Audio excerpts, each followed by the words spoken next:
We separate the brain into four lobes: frontal lobe, temporal lobe, parietal lobe, occipital lobe. This is the frontal lobe, which we use for planning, prediction, speech, higher order thinking, and it is also the largest area in the brain. This is the parietal lobe. Its function is reading, sensation like pain, temperature, touch, pressures, and taste.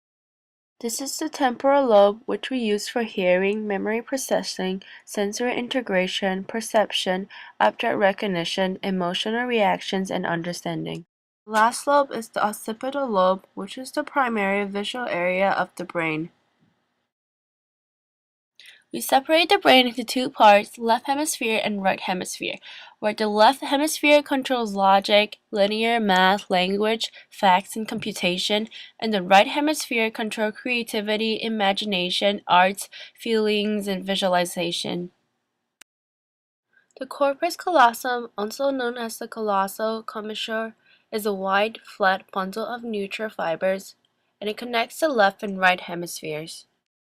It allows information to move between hemispheres and is therefore a very important integrative structure.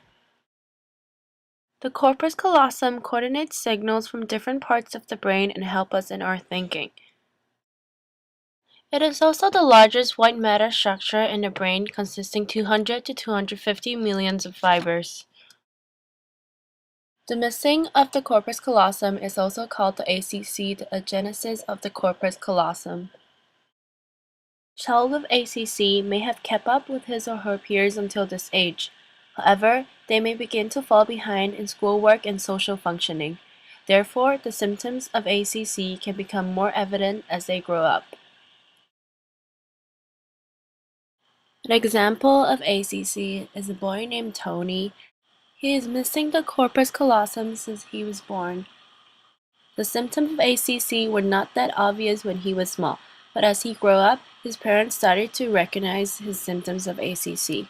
He has problem on socializing and understanding the social feedback. A study on Tony's case showed that Tony has trouble recognizing people's emotion. This picture shows that when Tony looks at people, he tends to look at people's nose instead of eyes. The nose doesn't give a lot of information about people's emotion, so that means Tony misunderstands a lot of people's emotion. Corpus callosum is an important part in the brain, so missing it would be really obvious.